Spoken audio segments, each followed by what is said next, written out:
رب اشرح لی صدری ویسر لی امری واحلل عقدۃ من لسانی یفقہوا قولی نحمدہ ونصلی علی رسولہ الکریم۔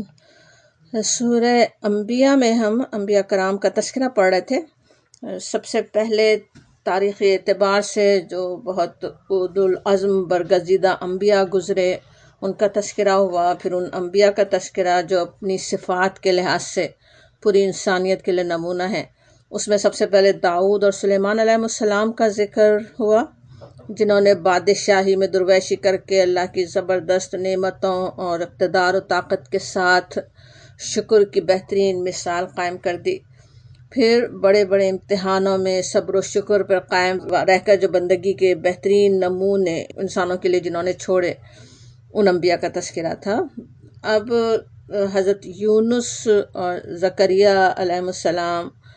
اور مریم السلام علیہا کا تذکرہ آ رہا ہے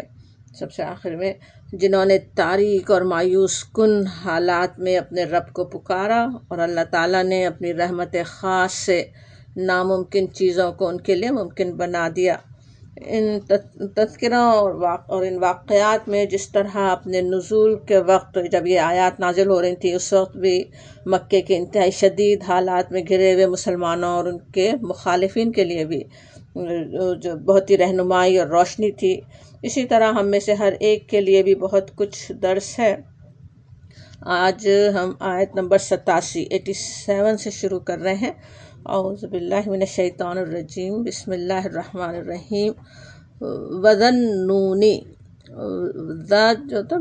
والے کے لیے آتا نا، وَذَنُّونِ، اور مچھلی، نون کہتے ہیں مچھلی کو، اور مچھلی والے، اذ ذہب، جب چلا گیا، مغاضباً غصے کی حالت میں، غضب کی حالت میں، فظن، بس گمان کیا، ان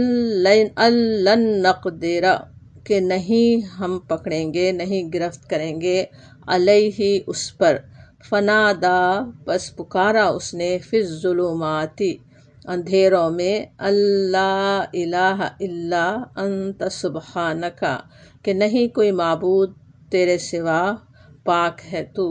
انی، بے شک میں ہی، کنتو، تھا، من الظالمین، ظالموں میں سے۔ یہاں پہ اب یونس علیہ السلام کا تذکرہ شروع ہو رہا ہے۔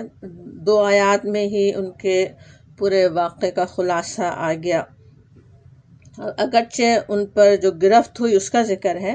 لیکن بات شروع ہی کس طرح سے ہو رہی ہے، ذنون کہہ کر ان کا ذکر ہو رہا، جیسے مچھلی والے کہنا کیسا جیسے محبت کا انداز ہے نا۔ مچھلی والے کس لحاظ سے کہ وہ مچھلی کے پیٹ میں ان کو وہ گئے، کچھ عرصہ مچھلی کے پیٹ میں رہے، ان کو مچھلی والا جیسے کہا جا رہا ہے۔ جس طرح نبی صلی اللہ علیہ وسلم نے حضرت علی کو ابو تراب یا بلیوں سے محبت کرنے کی وجہ سے ابو ہریرہ کا خطاب دیا انہیں۔ قرآن میں دوسری جگہ انہیں صاحب الحوت بھی کہا گیا، وہ بھی اسی طرح ہی ہے جیسے ذنون ہے نا، حوت کہتے ہیں مچھلی کو، تو دونوں ہی کے معنی مچھلی والے ہوں گے۔ اب یہاں کہا جا رہا ہے اذ ذہب مغاضباً، مغاضبہ غضب سے، مبالغے کا صیغہ، جیسے بہت ہی ناراض ہو کر غصے میں چلے گئے۔ اب کس پر غصے میں؟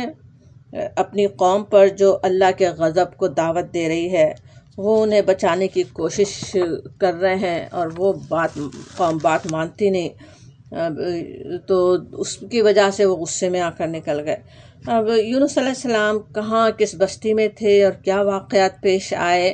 اس کی بہت تفصیل تو قرآن میں نہیں ہے، اشارات ہی ہیں قرآن میں 2-3 جگہ۔ پچھلی کتابوں اور تاریخ سے مفسرین نے جو معلومات جمع کی وہ یہ کہ قدیم صحیفوں میں ان کا نام یونح آیا ہے، جس کا زمانہ 860 قبل مسیح سے 784 قبل مسیح تک، 860 سے لے کر 784 BC، اس کے درمیان ان کا وہ وقت تھا جب ان کو نبوت دی گئی۔ بنی اسرائیلی میں سے تھے، اہل نینوا کی طرف رسول بنا کر بھیجے گئے۔ ان کی آبادی جیسے جو صحیفہ یونس کے مطابق، ایک ان کے نام سے ہی صحیفہ ہے پچھلی کتابوں میں، تو اس میں 1,20,000 آتی ہے۔ سورہ صافات میں بھی اس کی تصدیق ہوتی ہے، وہاں پہ کہا گیا سورہ صافات میں میعت الفی او یزیدون، یعنی 1,00,000 یا اس سے زیادہ، یعنی تقریباً ایسی آبادی تھی اس بستی کی۔ ویسے نینوا کے وسیع کھنڈرات دجلہ کے مشرقی کنارے پر پھیلے ہوئے ہیں، غالباً ابھی تک ہیں۔ تو حضرت یونس علیہ السلام نے ایک مدت تک اہل نینوا کو دعوت دی۔ اب یہاں جس وقت کی بات آ رہی ہے اس کے بارے میں مختلف روایات ہیں کہ وہ کب غصے میں آ کر نکلے۔ ایک تو یہ کہ ان کی قوم ان کی جان لینے کے در پہ تھی تو وہ نکل گئے، یا یہ کہ اللہ کے عذاب کا آنے کا انہیں پتہ چل گیا لیکن اللہ کے حکم کا انتظار کیے بغیر نکل گئے۔ بہرحال جو بات سمجھ میں آتی ہے وہ یہ کہ قوم نے ان کو اتنا غضبناک کیا کہ فیصلہ کرنے میں ان سے چوک ہو گئی۔ کہ ہوتا یہ نا کہ رسول اپنی قوم کو چھوڑ نہیں سکتے جب تک کہ اللہ کا حکم نہیں آ جائے۔ رسول دعا ضرور کرتے ہیں کہ اب فیصلہ بھیج دے، اب حجت ہم نے پوری کر دی، پوری طرح کوشش کر لی، اب ان میں کوئی ماننے والا نہیں رہ گیا، جیسا کہ پیچھے حضرت نوح علیہ السلام کے واقعے میں ہم نے دیکھا۔ لیکن فیصلہ اللہ کا ہی ہوتا ہے کہ کب ان پہ عذاب آئے، کب تک انہیں دعوت دی جاتی رہے، ان پہ کوشش کی جاتی رہے، ان کی ہدایت ان تک پہنچائی جائے۔ اللہ کی سنت میں بھی اللہ تعالیٰ کی کیسی بے پایاں رحمت نظر آتی ہے نا، اپنے اتنے نافرمان بندوں پر جو اللہ کی بندگی سے انکار کر رہے ہوں، اللہ کے رسول کو جھٹلا رہے ہوں، انہیں بھی موقع پر موقع دیے ہی جاتے ہیں نا۔ ہدایت ان تک پہنچانے میں کوئی ذرہ بر بھی کسر نہیں چھوڑی جاتی، یہ پوری طرح ان تک پہنچ جائے، ان پہ حجت پوری ہو جائے، ہر ایک کے کانوں تک ہدایت پہنچ جائے، ان کے دلوں میں اتار دی جائے۔ اسی سے ہمیں سمجھنے کی بھی ضرورت ہے، کفار پر لعنت بھیجنے اور عذاب کی دعا کرنے میں بھی کیسے ڈرنے کی ضرورت ہے نا۔ ہم نے تو ان تک ہدایت پوری طرح پہنچا دینے کے لیے کچھ خاص کوشش بھی نہیں کی جیسے کہ رسولوں نے کی، اور خدا نخواستہ اللہ تعالیٰ کی نظر میں ان سے بڑے مجرم ہی نہ ہوں کہ ہم نے ہدایت ہی نہیں پہنچائی اور پھر ہم ان کے لیے بد دعا کر رہے ہوں، وہ بھی اللہ کے بندے ہی ہیں نا۔ یہاں پہ بھی ہم دیکھتے ہیں یونس علیہ السلام کی قوم کو ہی بچایا جانا تھا، اللہ تعالیٰ کی مشیت یہ تھی کہ وہ بچا لیے جائیں، انہیں ہدایت ہی مل جائے۔ فتنوں سے، شیاطین اور اللہ کے دشمنوں کے شر سے بچنے کی دعا کر سکتے ہیں کہ ان کے فتنوں سے بچے رہیں، شیطانوں سے بچیں، ان کے شر سے بچے رہیں، اور پھر یہ کہ ان سب کی ہدایت کے لیے اصل دعا ہے نا۔ بہرحال یونس علیہ السلام جیسے قوم سے ناراض ہو کر چل دیے، اور پھر کہا جاتا فَظَنَّ أَن لَّن نَّقْدِرَ عَلَيْهِ، اور سمجھا تھا کہ ہم گرفت نہیں کریں گے، ہم پکڑیں گے نہیں۔ تو یعنی وہ تو یہی سمجھے تھے نا کہ وہ جو کر رہے ہیں وہ قابل گرفت بات نہیں ہے، جانتے بوجھتے تو وہ اللہ کی نافرمانی تو نہیں کر رہے تھے، لیکن سمجھنے میں ان سے غلطی ہوئی اور وہ نکل گئے کہ اب مجھے اس شہر کو چھوڑ دینا چاہیے، اب ان پر تو بس عذاب ہی آنا ہے، یہ تو ماننے والے نہیں ہیں۔ تو یہاں پہ کہا جا رہا ہے کہ وہ یہ سمجھا کہ ہم گرفت نہیں کریں گے، اور پھر فنادا فی الظلمات، آخر کو اس نے تاریکیوں میں سے پکارا۔ اب یہ کون سی تاریکیاں تھیں؟ سورہ صافات میں آتا ہے ان کا، وہاں پہ بھی یونس علیہ السلام کا واقعہ ہے، شروع اس طرح ہوتا کہ وَإِنَّ يُونُسَ لَمِنَ الْمُرْسَلِينَ، اور یقیناً یونس بھی رسولوں میں سے تھا۔ اذ کہیں تو جب، یعنی اس وقت جیسے یاد کرو کہنا ہوتا نا۔ ابقا الی الفلک المشحون، یاد کرو جب وہ ایک بھری کشتی کی طرف بھاگ نکلا۔ اب یہ سمجھ میں آتا ہے نا کہ انہوں نے بستی کو چھوڑا، سمندر یا دریا کی طرف گئے، اور وہاں پہ کوئی بھری ہوئی کشتی نظر آ رہی ہوگی، اس میں وہ بھی سوار ہو گئے۔ کہ جس طرح خاص طور پہ بھری ہوئی کشتی آ رہا ہے تو یہی سمجھ میں آتا ہے کہ وہ جیسے زیادہ بھری ہوئی تھی اور اس پر یہ بھی سوار ہوئے۔ اور پھر کیا ہوا؟ فَسَاهَمَ فَكَانَ مِنَ الْمُدْحِضِينَ، پھر قرآن دازی میں شریک ہوا اور اس میں مات کھائی۔ یعنی اب قرآن دازی کیوں ہوئی؟ یہی سمجھ میں آتا ہے کہ زیادہ ہی لوگ ہو گئے، اس میں ڈوبنے کے قریب ہو گئی، ایک کو نکالنا تھا اس کشتی میں سے، بیچ سمندر میں ہوگی جہاں لے جا کے اتارا بھی نہیں جا سکتا ہو، تو اب ایک کو ضرور نکلنا تھا، اب کس کو نکالا جائے؟ تو اس کے لیے قرآن دازی ہوئی، اور بھی روایتیں ہیں صحیح، اللہ تعالیٰ ہی جانتے ہیں کہ اصل کیا بات ہے، کہ کشتی بھنور میں پھنس گئی اور یہ سمجھا گیا کہ کوئی بھاگا ہوا غلام ہے، اسے نکالنا ہے. تو بہرحال قرآن تازی ہوئی، یہ بات یقینی یہاں پہ قرآن سے پتہ چل رہی ہے. اور اس میں ان کا بھی نام تھا قرآن تازی میں، اور انہی کا نام آیا، اور پھر ظاہر ہے پھینک دیا گیا ہوگا انہیں اس میں کشتی سے نکال کر پانی میں. اور پھر کیا ہوا، فَالْتَقَمَهُ الْحُوتُ وَهُوَ مُلِيمٌ، آخر کار مچھلی نے اسے نگل لیا اور وہ ملامت زدہ تھا. ملامت زدہ، ملیم کیسے تھے نا، اللہ تعالیٰ کی طرف سے بھی ملامت ہی ہو رہی تھی نا، پکڑ ہو گئی اب اس وقت ان کی، اور پھر خود بھی اپنے آپ کو کتنی وہ ملامت کر رہے ہوں گے. تو کہا جاتا وہو ملیم، اللہ کی مشیت سے مچھلی نے انہیں صحیح سالم نگل لیا. بڑی مچھلی ہوگی کوئی آخر. اور پھر یہاں جیسے کہا جا رہا ہے کہ آخر کو اس نے تاریکیوں میں سے پکارا، ایک تاریکی نہیں، ظلمات، تاریکیوں میں سے. اب یہ کون سی تاریکیاں تھیں؟ اب تصور کیجئے کیسے وہ اندھیروں میں ہے نا، سمندر کے اندر کا اندھیرا کیسا ہوتا ہے، جس کی طرف سورہ نور میں اشارہ بھی ہے کہ اپنا ہاتھ بھی انسان کو نظر نہیں آئے. انسان اگر نکالے اپنا ہاتھ تو اس کو تک بھی بالکل قریبی اتنی چیز بھی نہ دیکھ سکے، ایسا وہ اندھیرا سمندر کے جو اندر ہوتا ہے نا. پھر مچھلی کے پیٹ میں اتنے پردوں کے اندر، پھر سوچیں ایسی سچویشن میں، ایسی حالت میں، ایسی جگہ کوئی پھنس جائے جہاں سے نکلنے کا بھی کوئی راستہ نہ ہو، تو کس قدر مایوسی کی انتہا ہو سکتی ہے نا. گویا ظلمت، اندھیرا، ڈارکنس دل و دماغ کے اندر تک چھا جائے، بالکل جیسے تاریکیوں کے اندر انسان ڈوب رہا ہو نا.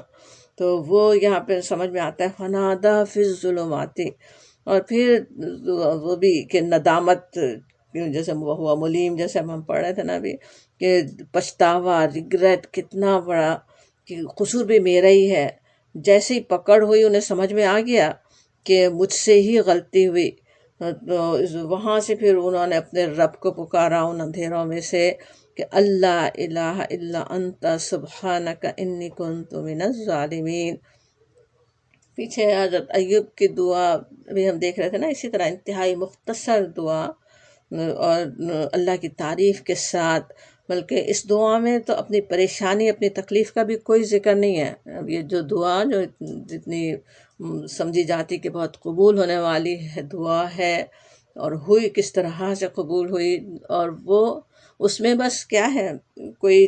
ذرا سا بھی ذکر نہیں ہے کہ میں کہاں پھنسا ہوا ہوں، کیا پریشانی میں ہوں، کیا مشکل میں ہوں. صرف کیا ہے، اپنی غلطی کا اعتراف ہے نا، اپنے معاملے کو اللہ تعالیٰ پر چھوڑ دیا انہوں نے، پھر کہ وہ جو فیصلہ فرمائے وہی حق ہے، اسی میں حکمت و رحمت ہے، اس لیے کہ وہ ہر عیب سے پاک ہے. سبحانک، وہ تو پاک ہے. سب سے پہلے تو اللہ ہی کے معبود ہونے کا اعتراف، اللہ سے اپنے تعلق کو درست کر لیتے ہیں نا، لا الہ الا انت، بندگی پہ قائم ہوں، شکوہ نہیں ہے، بندگی سے نکلا نہیں ہوں، آپ ہی کی بندگی پر قائم ہوں. اور پھر یہ کہ سبحانک، آپ تو پاک ہیں، اس سے پاک ہیں کہ کسی کو بلا وجہ پکڑیں، اس سے پاک ہیں کہ کوئی غلط فیصلہ کریں، اور یہ کہ انی کنت من الظالمین، میں ہی ظالموں میں سے تھا. اس کا کوئی ذکر نہیں کہ میں نے کتنی نیکیاں کی تھیں، اللہ کے بندوں تک ہدایت کو پہنچانے میں کیا کچھ مشقتیں اٹھائی تھیں، وہ کوئی بات یہاں پہ نہیں ہو رہی ہے. بلکہ کیا ہے کہ صرف وہ ذکر ہو رہا ہے، میں ہی ظالم تھا، مجھ سے غلطی ہو گئی، میں ظالموں میں سے ہوں. وہ یہ کہتے ہیں نا. اب یہ تو انہوں نے وہاں سے دعا کی، یہ دعا بہترین دعا، ابھی اس کے بارے میں اور سمجھتے ہیں. لیکن کیسے وہ پھر پوری بھی ہوتی ہے، کس طرح وہ اللہ تک وہ دعا پہنچتی ہے، اگلی آیت میں کہا جاتا ہے، آیت نمبر 88 سورہ انبیاء ہم پڑھ رہے ہیں. فَاسْتَجَبْنَا لَهُ، پس سن لی فریاد اس کی. فَاسْتَجَبْنَا کا لفظ ویسے تو اس صورت میں پڑھتے آ رہے ہیں کس طرح اللہ تعالیٰ نے اپنے انبیاء کرام کی دعا سنی، قبول کی. جیم واو بے اس کا روٹ ورڈ کہ اللہ تعالیٰ نے سن لی، قبول کر لی اس کے لیے، اس کی دعا قبول ہو گئی. وَنَجَّيْنَاهُ مِنَ الْغَمِّ، اور نجات دے دی ہم نے اس کو، من الغم، غم سے. وَكَذَلِكَ، اور اسی طرح، اب اسی طرح کہنے میں سمجھ میں آتا ہے کہ جیسے ان کو نجات دی گئی اسی طرح ننجل مومنین، ہم نجات دیتے ہیں مومنین کو بھی اسی طرح نجات دیتے ہیں۔ اب اگرچہ حضرت یونس علیہ السلام نے اپنی نجات کے لیے دعا نہیں مانگی، صرف اپنے آپ کو گویا اللہ تعالیٰ کے حوالے، اس کے فیصلوں کے حوالے کر دیا کہ وہ جو علام الغیوب ہے، وہ جو علیم بذات الصدور ہے، اس نے بس اسی پکارنے پہ ہی ان کے کیا کیا، ان کو غم سے نجات بخش دی۔ اور غم، کون سے غم سے نجات بخشی؟ غم اور علم، جو دکھ تکلیف جس میں وہ تھے، صرف وہی نہیں جو کشتی سے پھینکے جانے اور مچھلی کے پیٹ میں چلے جانے سے پیش آیا، اس غم سے بھی نجات دی اللہ تعالیٰ نے۔ موت سامنے کھڑی ہوئی تھی، اللہ تعالیٰ نے زندگی بخش دی، بلکہ وہ غم و اندوہ بھی جس کی وجہ سے انہوں نے قوم کو چھوڑا تھا، ان کی قوم کو بھی ایمان لانے کی توفیق ہوئی، ان کی قوم بھی پھر ایمان لائی آگے چل کر۔ سورہ یونس میں بھی اشارہ ملتا ہے، ابھی ہم وہ دیکھتے ہیں آیات۔ اور سورہ صافات میں آتا ہے، جو ابھی ہم آیات پڑھ رہے تھے اسی کے آگے ہے کہ فلولا انہ کان من المسبحین، اب اگر وہ تسبیح کرنے والوں میں سے نہ ہوتا، للبث فی بطنہ الی یوم یبعثون، تو وہ روز قیامت تک اسی مچھلی کے پیٹ میں رہتا، فی بطنہ، اسی کے پیٹ میں رہتا وہ یوم قیامت تک۔ یعنی کس طرح یعنی اس کی وجہ سے انہیں نجات ملی، اس کی وجہ سے وہ بچائے گئے، کیونکہ وہ وہاں پہ تسبیح کر رہے تھے، کیونکہ وہ اللہ کی طرف رجوع ہوئے، کیونکہ انہوں نے دعا کی۔ ورنہ تو بالکل یہی ہو سکتا تھا، بس وہیں موت آتی، وہی مچھلی کا پیٹ ان کی قبر بن جاتا، انہیں وہیں رہنا ہوتا، لیکن اللہ تعالیٰ نے انہیں بچا لیا۔ کیسے بچایا؟ وہاں پہ آتا ہے سورہ صافات کی جو آیات ہم دیکھ رہے ہیں، فَنَبَذْنَاهُ بِالْعَرَاءِ وَهُوَ سَقِيمٌ، فَنَبَذْنَاهُ، پس پھینک دیا اس کو۔ نبذہ کیسے ہوتا نا، پھینک دیا، اگل دیا، مچھلی نے آ کے ان کو ساحل پہ اگل دیا، بالعراء، ایک چٹیل میدان میں، وَهُوَ سَقِيمٌ، اور وہ بڑی سقیم حالت میں تھا۔ اب پتہ نہیں کتنا عرصہ وہ مچھلی کے پیٹ میں رہے ہوں، مختلف روایات ہیں، کچھ گھنٹوں سے لے کر 3 دن تک کی بھی، واللہ علم۔ تو لیکن بہرحال حالت سقیم ہو گئی، اس کیا کچھ ہو رہا ہوگا ان کے ساتھ مچھلی کے پیٹ کے اندر، تو اس حالت میں وہ زمین پہ پھینک دیے گئے، ان کو مچھلی نے نکال دیا اللہ کے حکم سے، جس اللہ کے حکم سے اس نے ان کو نگلا تھا، ایک طرح سے محفوظ بھی کر لیا تھا نا، پانی میں ڈوبنے سے اس محفوظ کر لیے گئے، پیٹ کے اندر رہے، اور پھر لا کے اس نے زمین پر پھینک دیا، اور پھر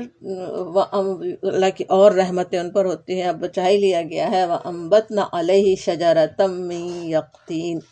کہ اس پر ایک بیلدار درخت اگا دیا۔ شجرۃ من یقطین آتا ہے، یقطین کہیں تو جیسے اسکواش وغیرہ، کدو کی بیل یا اس طرح کی جو بیلیں ہوتی نا، کوئی رسدار، کوئی اس طرح کے پھل وغیرہ ہو سکتا ہے جس سے انہیں فوری توانائی بھی مل گئی، وہ بیلدار اس طرح سے بیل ایسے پھیل بھی گئی، انہیں سایہ وغیرہ سب مل رہا ہو، اللہ تعالیٰ نے ان کو بچانے کا جیسے پورا وہاں پہ انتظام کر دیا، وہ اس طرح وہاں پہ بچا لیے گئے۔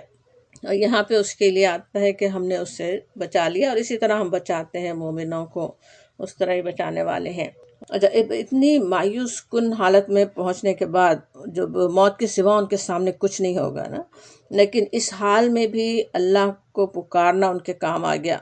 بچا لیے گئے، اور اگر وہ نہیں پکارتے تو بس وہیں ان کی موت ہی آنی تھی۔ پھر غم سے نجات پا کر وہ مذموم نہیں رہے، قابل مذمت نہیں رہے، اللہ کی رحمتیں ان پر ہوئیں، جیسے ابھی سورہ صافات کی آیت میں ہم دیکھ رہے تھے۔ سورہ قلم میں بھی اس کے بارے میں ہے کہ فَاجْتَبَاهُ رَبُّهُ فَجَعَلَهُ مِنَ الصَّالِحِينَ، بس اس کے رب نے اسے برگزیدہ فرما لیا اور اسے صالح بندوں میں شامل کر لیا۔ گرفت ہوئی، غلطی ان کی سمجھی گئی، لیکن جب بندہ بس پکارے اپنے رب کو،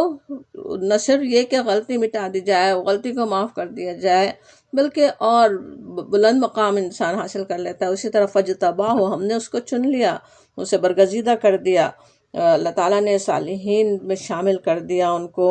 وہ وہاں پہ خوشخبری دی گئی ان کے لیے۔ سورہ یونس میں اشارہ ہے کہ عذاب کے آثار نظر آنے کے بعد ان کی قوم ایمان لے آئی، اور اللہ تعالیٰ نے ان پر سے عذاب ٹال دیا۔ وہ جب اس صحیفہ یونس کی جو ہم بات کر رہے تھے اس میں جو تفصیل آتی ہے، وہ تدبر قرآن میں جو امینہ حسین اصلاحی کی تفسیر میں انہوں نے اسے کوٹ کیا، وہ بھی سبق آموز نظر آتی ہے، تو ہم دیکھ لیتے ہیں، تو ہو سکتا ہے کہ حقیقت کے قریب ہی ہو وہ جو بات کہی گئی۔ وہ بیل جس کے ذریعے اللہ تعالیٰ نے یونس علیہ السلام کو بچانے کا انتظام کیا تھا، اس میں ہے، وہ صحیفہ یونس میں یہ بات ہے کہ وہ سوکھ گئی، جس کا انہیں بہت افسوس ہوا۔ تو اللہ تعالیٰ نے انہیں توجہ دلائی کہ ایک حقیر بیل جس کے لیے تم نے کوئی محنت نہیں کی، اس کے سوکھ جانے پر تم رنجیدہ ہو، تو غور کرو کہ میں اس عظیم نینوا کو عذاب کے حوالے کیسے کر سکتا ہوں، جس کو میں نے پیدا کیا، جس کی پرورش کی، پروان چڑھایا۔ جاؤ ان کو پھر دعوت دو، شاید کہ وہ نیکی کی راہ اختیار کریں اور میری رحمت کے مستحق ٹھہریں۔ اور یہاں وہی بات سمجھ میں آتی ہے جیسے ہم پیچھے دیکھ رہے تھے کہ اللہ تعالیٰ ان بندوں میں بھی کتنا مہربان ہے، محبت ہی کرنے والا ہے اللہ تعالیٰ اپنے بندوں سے۔ ان کے بندے نافرمانی کر رہے ہوں لیکن ان کے لیے پھر بھی اللہ تعالیٰ ہدایت کا ہی انتظام فرماتا رہتا ہے۔ اب کس طرح انتظام کیا گیا اپنے اتنے جو محبوب بندے تھے یونس علیہ السلام، انہیں اس آزمائش میں ڈال کر پھر انہیں واپس دوبارہ جانے پہ جیسے آمادہ کیا گیا، دوبارہ وہ جائیں، دوبارہ دعوت دیں۔ اب سوچیں انہوں نے پھر کس طرح سے دعوت دی ہوگی نا جب واپس گئے۔ اور وہی وہاں اس صحیفے میں لکھا بھی ہے کہ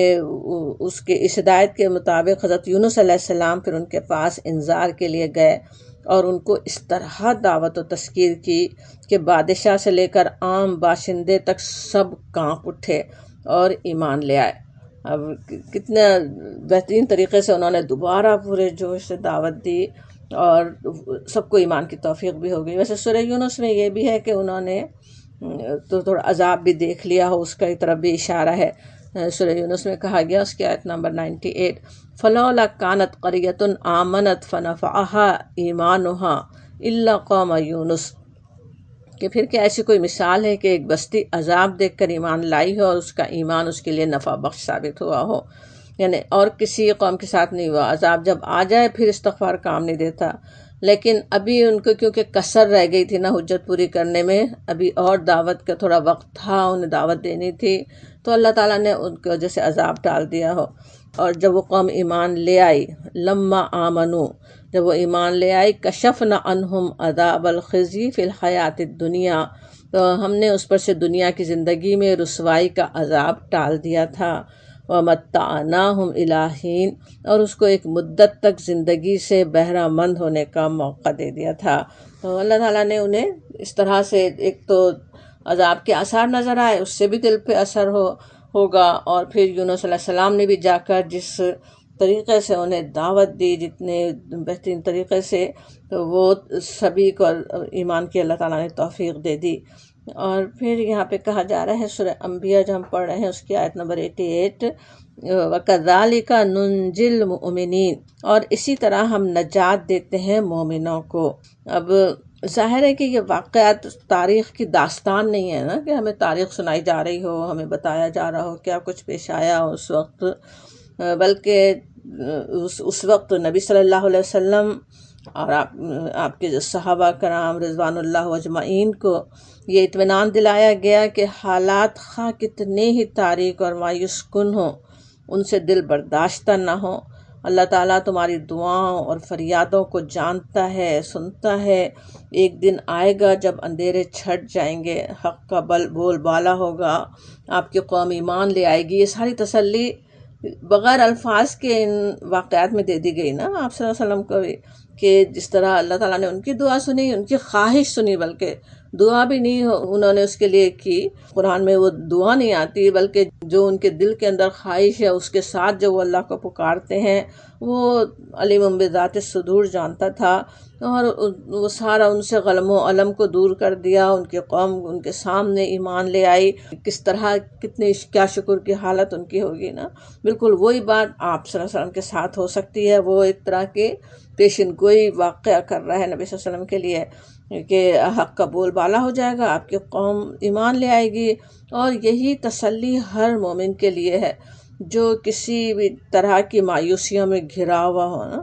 کوئی بھی مایوسی ہو، مگر یہ کہ وہ اللہ تعالیٰ سننے والا ہے، اللہ تعالیٰ تمہاری دعاؤں اور فریادوں کو جانتا ہے، اپنے با ایمان بندوں کو اسی طرح ہر غم و علم سے نجات دیتا ہے جس طرح اس نے یونس علیہ السلام کو نجات دی۔ اب اس دعا کے بارے میں ہمیں پتہ ہے کہ کس طرح ہم سمجھتے ہیں نا کہ اس دعا کے ذریعے ہماری مرادیں پوری ہو سکتی ہیں۔ مسند احمد اور ترمذی میں حضرت سعد بن ابی وقاص کی روایت آتی ہے کہ جو مسلمان کسی مقصد کے لیے ان کلمات کے ساتھ دعا کرے گا اللہ تعالیٰ اس کو قبول فرمائیں گے۔ یہی ایک حدیث ہے جو تفسیروں میں نقل کی گئی، تو غالباً اور احادیث اس تعلق سے حدیث کے مجموعوں میں ہو سکتا نہ ہو، تو اور تعداد کی بھی بات اس حدیث میں نہیں ہے نا، بس یہ ہے کہ کلمات کے ساتھ جو دعا کرے گا اللہ تعالیٰ اس کی دعا قبول فرمائیں گے۔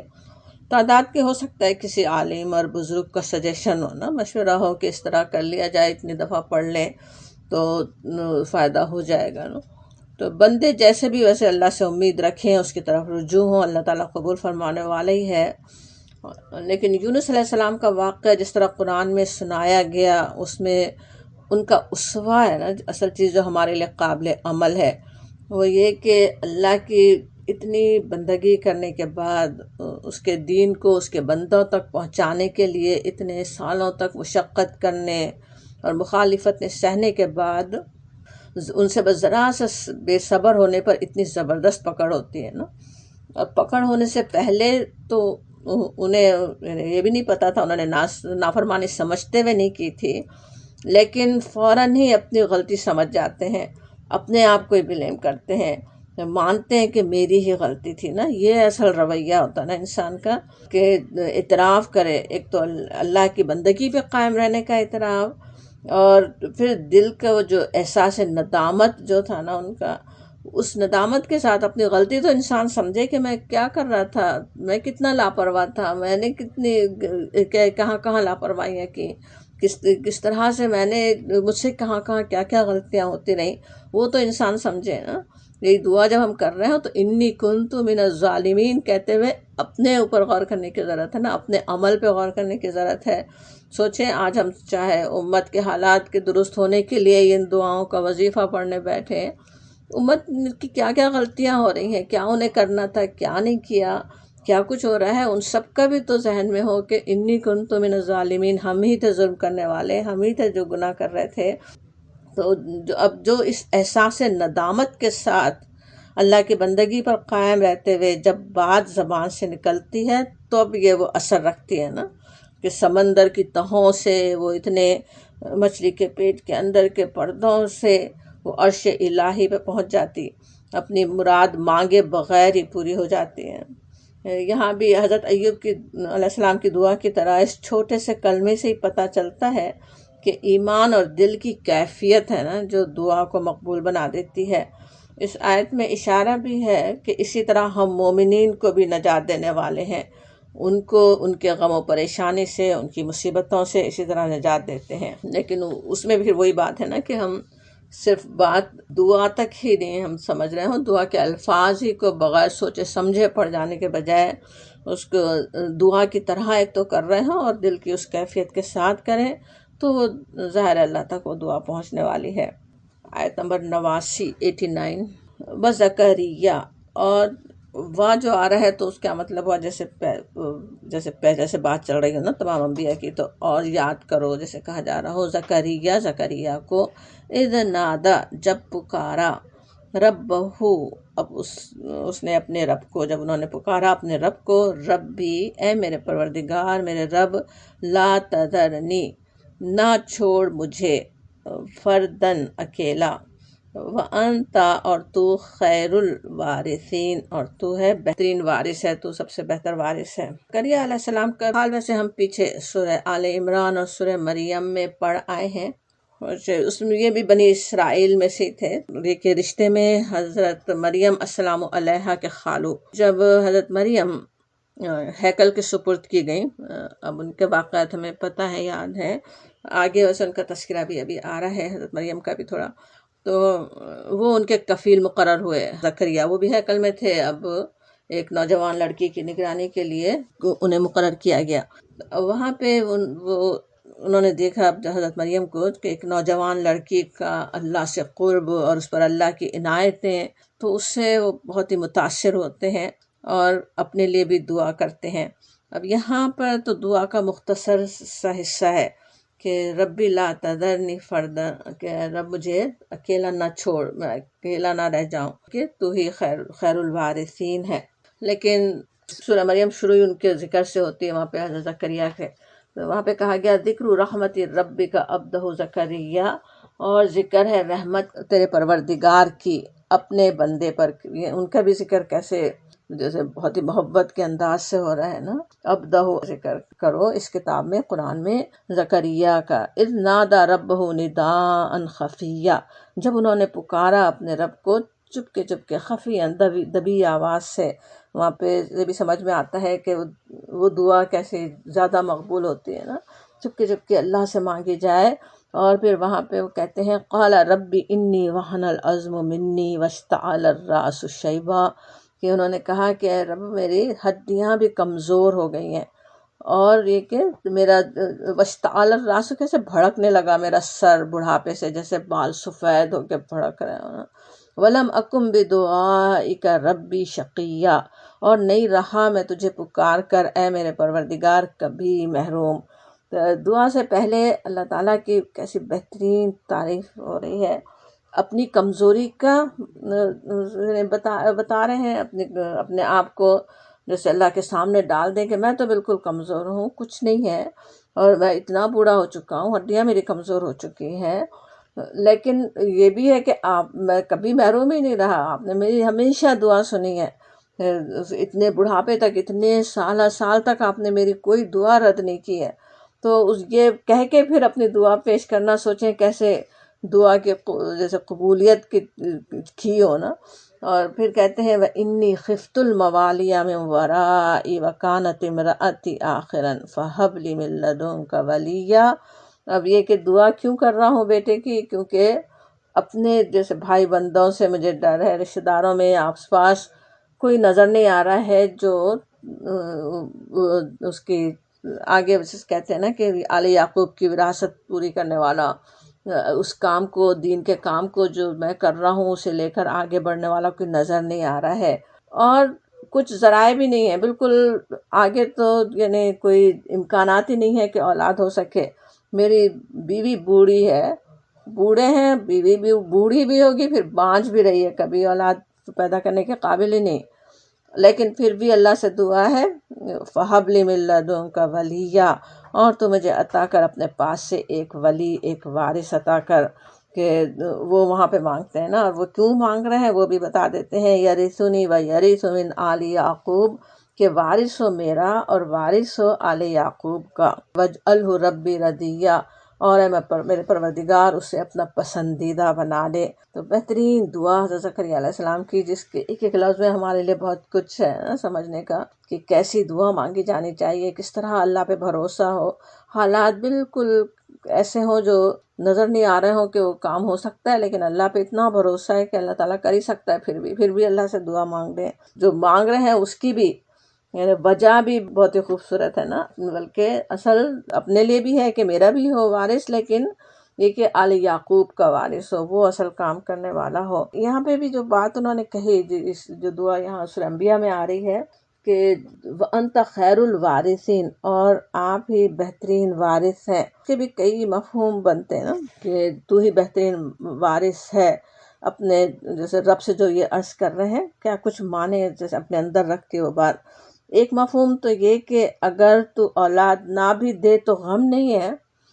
تیری ذات پاک وارث ہونے کے لیے کافی ہے، یعنی کوئی شکوہ نہیں ہے کہ مجھے کیوں اولاد نہیں ہوئی اب تک، یا نہیں تھی، اولاد نہ ہونے کا کوئی اس پہ یعنی اللہ سے کوئی شکوہ نہیں ہے، اور ابھی بھی نہ بھی ہو، دعا قبول نہ ہو تب بھی کوئی نہیں، وہ تو آپ ہی ہیں، اصل تو خیر الوارثین تو آپ ہی ہیں۔ دوسرا مفہوم یہ بھی کہ یہ دعا اس لیے نہیں ہے کہ اگر میرا کوئی وارث نہ ہو تو نہ ہوا تو تیرے دین کا کام کرنے والا کوئی نہیں رہے گا، تیرا کام تو مجھ سے یا میرے خاندان سے بندھا ہوا نہیں ہے، تو اپنے دین کا خود بہترین وارث ہے، تو ہی وَأَنْتَ خَيْرُ الْوَارِثِينَ کہہ کے یہ بھی بات کہہ دیتے ہیں نا، دعا تو کر رہے ہیں کہ میرے خاندان کو یہ اعزاز مل جائے، تیرے دین کی خدمت کر سکیں، لیکن اصل تو ہی ہے وارث، تو ہی ہے جس سے چاہے تو کام لے لے، دین کی خدمت کی سعادت اگر ہمیں حاصل رہے، فضل مل جائے ہمیں، اس کے لیے دعا ہے، لیکن نہیں بھی تو اللہ تعالیٰ ہی کے حوالے اس کا معاملہ ہے نا۔ تو انبیاء علیہ السلام کی دعاؤں سے ہمیں سمجھ میں آتا ہے نا کہ کب ہماری یعنی کیسی سوچ ہونی چاہیے، کیا خواہشیں ہماری ہوں، اپنے لیے اولاد کی خواہش اور دین کی خدمت کا موقع اپنے ہی خاندان کو ملنے کی تمنا ایک فطری چیز ہے نا، لیکن یہ خواہش اصل حقیقت کو نہیں بھلا دے، وہ بھولتے نہیں ہیں اس بات کو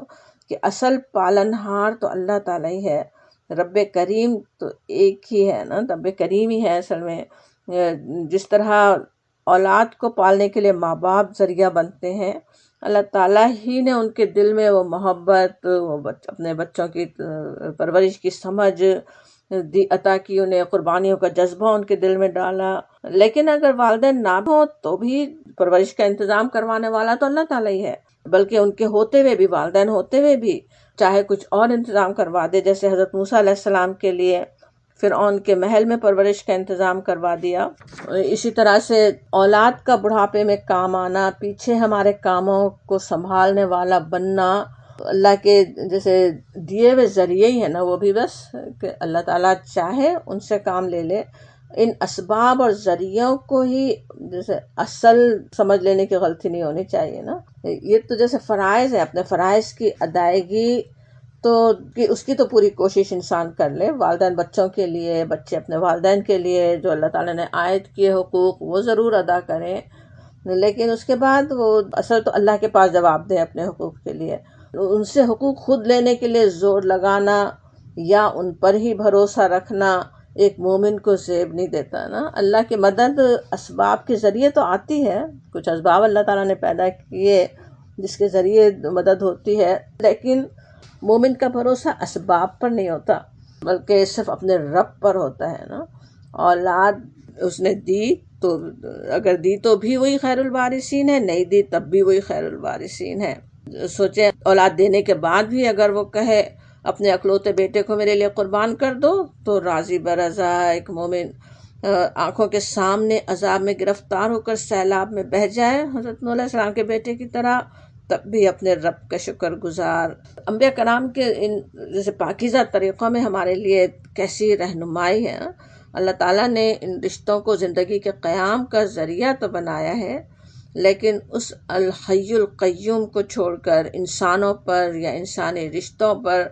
کبھی بھی بھروسہ ہی نہیں کر لینا چاہیے نا، کہ ان پہ بھروسہ اگر کیا، انسانوں سے سوچیں، کوئی اونچی توقعات رکھیں، تب تو مایوسیوں کا شکار ہونا پڑتا ہے۔ اور یا یہ کہ زیادہ سے زیادہ ان سے حقوق مانگنے کی اگر کوشش بھی کریں تو کیا ہوتا ہے، اچھے بھلے تعلقات اور بگڑ جاتے ہیں، محبتوں میں کمی پیدا ہو جاتی ہے نا۔ بے نیاز ہو ہر ایک سے، اللہ پہ اصل بھروسہ ہو، ان کے ذریعے سے اللہ تعالیٰ دیتا ہے، بہت اچھی بات ہے، ان کا بھی شکر ہے، اللہ کا بھی شکر ہے۔ وہ نہیں ہے تو بھی اللہ تعالیٰ ہی ہمیں پالنے والا ہے، اللہ تعالیٰ ہی ہمارے لیے ذریعہ بننے والا ہے۔ انسانوں سے امیدیں لگانے کے بجائے اگر اللہ ہی سے لو لگائیں تو انسان کتنی مایوسیوں سے بچ سکتا ہے نا۔ کہ حضرت زکریا نے بھی دعا کی ایسے ناممکن حالات میں کی، اور وہ دعا پھر ان کی بھی اللہ تک پہنچتی ہے، اپنے پروردگار تک، اور اس کے لیے کہا جاتا ہے آیت نمبر 90 سورہ انبیاء، فاستجبنا لہ، پس ہم نے سن لی فریاد اس کی، ووہبنا لہ، اور ہم نے بخشا اس کو یحییٰ بخش دیا، وَأَصْلَحْنَا لَهُ زَوْجَهُ، اور ہم نے اصلاح کر دی، اچھا کر دیا اس کی بیوی کو اس کے لیے، اِنَّهُمْ، بے شک وہ تھے، کانوا سارعون فی الخیرات، دوڑنے والے، سرعت کرنے والے خیرات میں، بھلائیوں میں، وَيَدْعُونَنَا، اور پکارتے تھے ہمیں، رغبا ورہبا، امید اور خوف کے ساتھ، وَكَانُوا لَنَا خَاشِعِينَ، اور وہ تھے ہمارے لیے عاجزی کرنے والے، وہ ہمارے لیے عاجزی کرنے والے تھے۔ اب یہاں تو آ جاتا ہے کہ فاستجبنا لہ، اور ہم نے اس کی سنی، ووہبنا یحییٰ، اور ہم نے یحییٰ عطا کر دیا۔ سورہ مریم میں اور بھی زیادہ خوبصورتی سے اسے بات آتی کہ کس طرح ان فرشتہ پہنچتا ہے جب ان سے کہا جاتا، یا زکریا، اے زکریا، انا نبشرک بغلام اسمہ یحییٰ، کہ ہم بشارت دیتے ہیں تجھ کو ایک لڑکے کی جس کا نام یحییٰ ہوگا، لم نجعل لہ من قبل سمیہ، کہ ہم نے نہیں بنایا اس سے پہلے اس نام کا کوئی کوئی ایسا نہیں تھا. حیران بھی ہوتے ہیں، ان کی حیرانی کا ذکر ادھر بھی آتا ہے سورہ آل عمران میں بھی کہ قال ربی انا یکون لی غلام، کہ اے میرے پروردگار مجھے لڑکا ہوگا، وکانت امرأتی عاقرا وقد بلغت من الکبر عتیا، کہ اور جبکہ میری بیوی بانجھ ہے اور میں پہنچ چکا ہوں بڑھاپے کی انتہا تک، بالکل ہی جیسے کمزور بوڑھا ہو چکا ہوں، اب مجھے اولاد ہوگی. تو ایک حیرانی ایک فطری چیز ہے نا، دعا تو کی تھی لیکن دعا فوراً قبول ہو رہی ہے، خوشخبری آ گئی ہے، خوشی بھی ہے اور حیرانی بھی. اس میں وہ اپنے رب سے فرماتے ہیں، رب سے نشانی بھی پھر مانگتے ہیں. اب یہاں پہ جو کہا گیا کہ ہم نے اس کی دعا قبول کی، اور وَأَصْلَحْنَا لَهُ زَوْجَهُ، اور اس کی زوجہ کو ہم نے ٹھیک کر دیا. وہاں پہ اسی چیز کو سورہ مریم میں قَالَ كَذَلِكَ کہا گیا، ہاں اسی طرح، یعنی اسی طرح اسی بانڈ بیوی سے اسی طرح تمہیں بڑھاپے میں ہی اولاد ہونے والی ہے. اللہ تعالیٰ نے بس ان کو ٹھیک کر دیا کہ وہ ہو جائے ان کے لیے اولاد، وہ ہو گئی ان کے لیے، بانڈ بیوی سے اللہ تعالیٰ نے انہیں عطا فرما دی. اب یہاں تو بس یہی ہے کہ بس ان کی دعا قبول کر لی گئی. اب سورہ مریم میں آگے کے واقعات ہیں کہ کس طرح اللہ تعالیٰ نے حضرت یحییٰ کی کیا کیا خصوصیات تھیں اور کس طرح ان کے لیے کیا نشانی اللہ تعالیٰ نے رکھی. لیکن یہاں جو بات آ رہی ہے، اب آتی ہے انہم کانو، بے شک وہ تھے بھلائیوں میں جلدی کرنے والے. اب یہ انہم میں ہم کا اشارہ کس طرف ہے؟ ایک خیال تو یہ بھی کہ حضرت زکریا کے بارے میں آیت چل رہی ہے نا، اسی آیت میں ہے، تو حضرت زکریا اور ان کے اہل خاندان کے لیے طرف اشارہ ہو رہا ہے. دوسرا خیال جو زیادہ مناسب معلوم ہوتا ہے وہ یہ کہ وہ سب انبیاء جن کا اس صورت میں ذکر آیا، بلکہ ابھی جن انبیاء کا حال ہم پڑھ رہے تھے ان کی طرف آ رہا ہے کہ بے شک وہ تھے یسارعون فی الخیرات، کہ وہ جلدی کرنے والے بھلائیوں میں. کیسے کیسے، جیسے مشکل اور بالکل ایسے حالات میں جہاں کوئی اسباب نظر نہیں آتے تھے، انہوں نے اپنے رب کو پکارا اور اللہ نے ان کی سن لی. حضرت لوط، حضرت ایوب، حضرت یونس، حضرت زکریا، سارے ہی انبیاء جو انتہائی مشکلات سے گزرے اور اپنے رب پر ہی توکل کرتے رہے، اللہ نے ان کی دعائیں کیوں قبول کی؟ کیونکہ وہ بھلائیوں میں جلدی کرنے والے تھے. یسارعون فی الخیرات، یسارعون کا لفظ سرعا سے، سرعا ہوتا ہے نا سرعت، جلدی کرنا،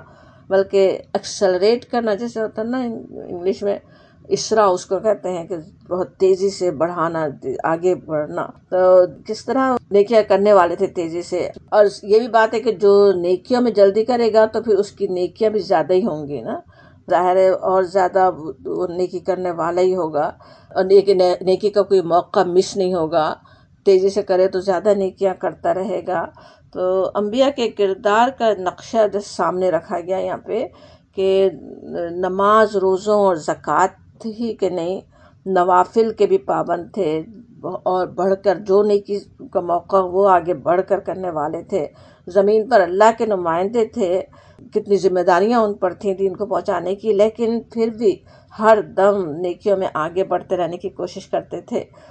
گویا نیکیوں میں آگے سے آگے بڑھ جانے کے لیے دوڑ لگا رہے ہوں. یہ سارے اونا میں ایسا تصور آتا ہے نا.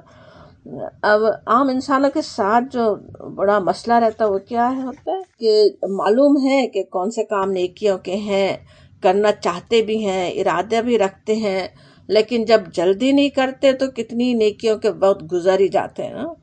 غلط بات تو کیسی آسانی سے منہ سے نکل جاتی، اور بھلی بات کہنے کے لیے سوچتا ہی رہ جاتا ہے انسان. اللہ کی راہ میں خرچ کرنے کا سوچتے سوچتے کوئی بستر مرگ پر ہی پہنچ جاتا ہے. اللہ کے دین کو سمجھنا، پھر دوسروں تک پہنچانا سب سے آخری پرائرٹی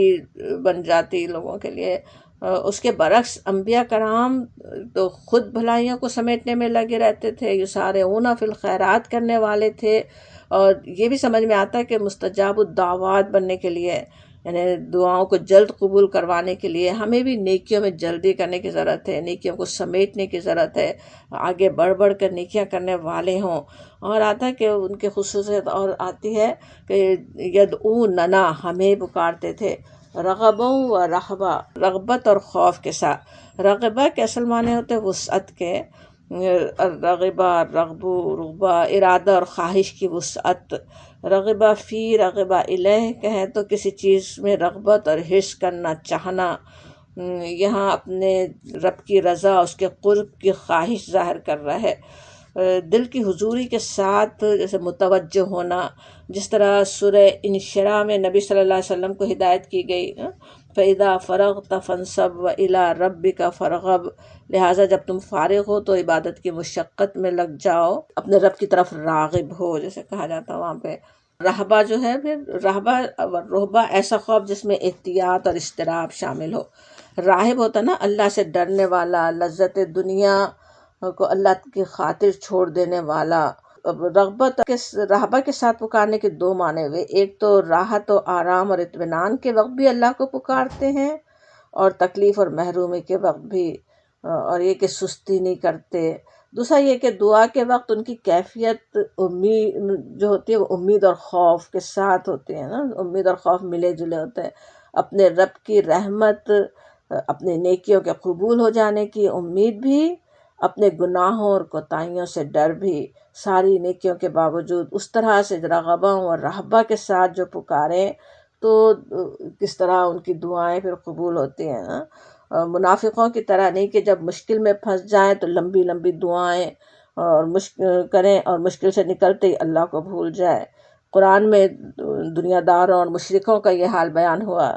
کہ جب ان کو کوئی مشکل پیش آتی ہے تب تو وہ بڑی لمبی دعائیں کرتے ہیں، عہد باندھتے ہیں کہ ضرورت پوری ہو گئی تو ہم ہمیشہ اللہ کے فرما بردار رہیں گے۔